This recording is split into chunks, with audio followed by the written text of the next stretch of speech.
কিন্তু জব করতেছে, জব করার সাথে সাথেই গলা চিপা ধরে হাতেই ধাপ পারতে পারতে মরতেছে।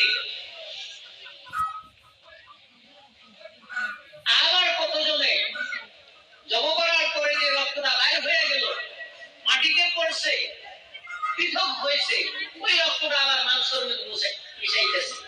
যেটা পৃথক হয়ে গেল, গলাটা কাটলাম, কাটার পরে যে রক্তটা প্রবাহিত হয়ে আগে পড়লো, পৃথক হয়ে গেল, আলাদা হয়ে গেল, এই রক্তটা হারাম, এই রক্তটা নাপাক। আর মুরগির ভেতরে যেটা আপন ইচ্ছায় স্বইচ্ছায় কিছু হয়ে গেল, আর গলা কাটার স্থানে কিছুগুলো রক্ত যে ভরলো, এই রক্তটা হালাল, এই রক্তটা পাক। এটা ইসলামের হুকুম।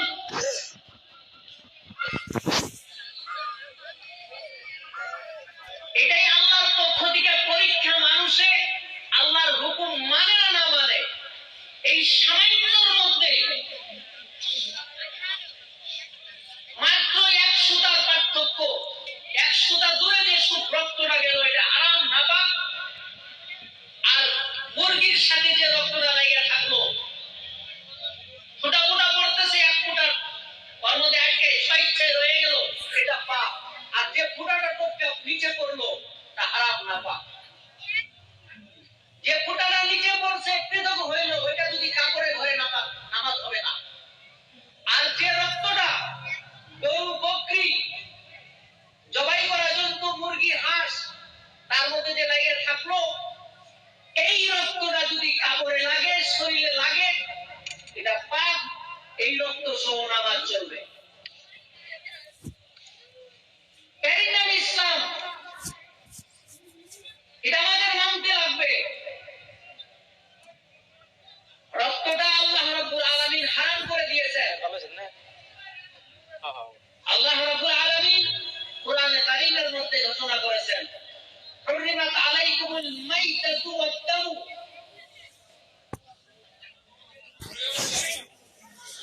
আল্লাহ রাব্বুল আলামিন তোমাদের উপরে মুর্দা জন্তুকে হারাম করে দিয়েছেন।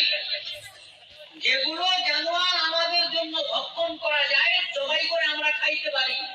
আর সেটা যদি মারা গেল, স্বইচ্ছায় মারা গেল, বা গলা টিপা মারলাম, বা গরুর শিং মেরে মারলো, বা উঁচা জায়গার থেকে করে মরলো, পানিতে করে মারা গেল, আগুনে পুড়ে মারা গেল, পাটল মারার কারণে মারা গেল, বন্দুকের গুলিতে মারা গেল, এই সমস্ত হারাম, মুর্দা। এটা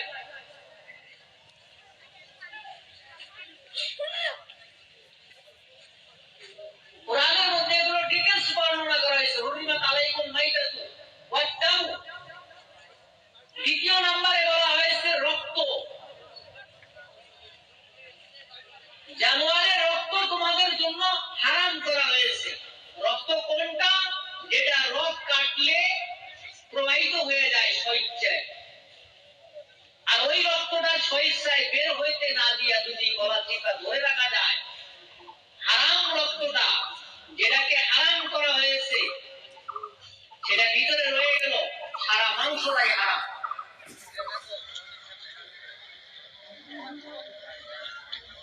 এই মাংসটা পাক করতে হইলে 3 বার ধুতো করতে লাগবে। একবার ধোয়ার পর নিজেরা দিয়ে দিলেন, পুরা পানি টপকা করে শেষ হবে, তারপরে আবার ধুইতে লাগবে, আবার নিজেরানি দিয়ে ধুইতে লাগবে, 7 মিনিটে পানি করে শেষ হবে, তারপরে আবার তৃতীয়বারে ধোয়ার পর পানি করে শেষ হবে, তারপরে সেটা পাক হবে।